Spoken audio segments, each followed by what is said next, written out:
In this video I want to discuss an enlargement of an area known as the nephron and the associated blood vessels that come into the nephron. So what we see in this model is a little bit of artistic license by the model makers.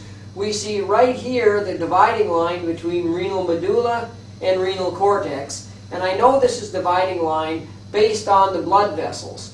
So this would be an interlobular artery coming up at a renal column, dividing to form arcuate arteries. And we know from a previous video that arcuate arteries divide the renal cortex from the renal medulla. So this is an interlobular artery, arcuate arteries, and then going out into the renal cortex from the arcuates are the interlobular arteries.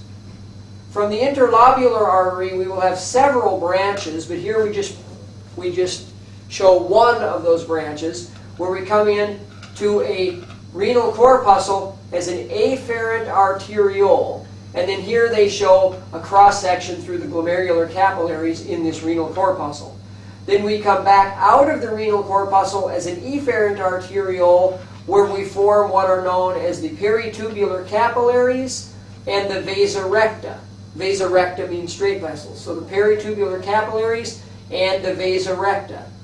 Now it's important to notice that in most of the body, when we pass through a capillary system, that is where we exchange the O2 and the CO2 for tissue oxygenation and to rid the tissues of the waste. However, in the glomerulus, these glomerular capillaries are for making the filtrate of the urine. So when we leave this capillary bed, we are still in an arteriole, and it is the peritubular capillaries and the vasa recta where we continue to work with the filtrate to change it into urine, but also supply the oxygen demands of the kidney tissue and remove the CO2 for the kidney tissue.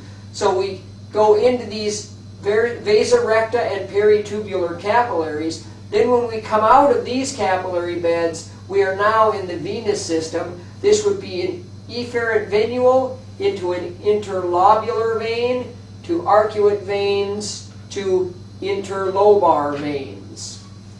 So that's the blood system enlarged slightly. And again here we can see if this is our renal corpuscle with the glomerular capsule, we know that we leave that glomerulus as a proximal convoluted tubule. Now the word convoluted means bent or warped. We can see this tubule is very, very much bent or warped. So convoluted tubule.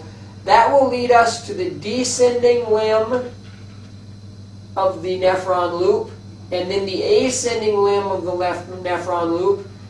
We know then we will become the distal convoluted tubule, and the distal convoluted tubule always passes back by the afferent and efferent arterioles that were entering into the glomerular capsule.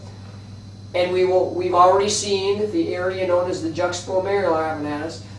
That distal convoluted tubule will then continue over to empty into a collecting duct, and the collecting duct will carry that urine down through the renal pyramid to the renal papilla and into the minor calyx. And here we see other distal convoluted tubules emptying into the same collecting duct.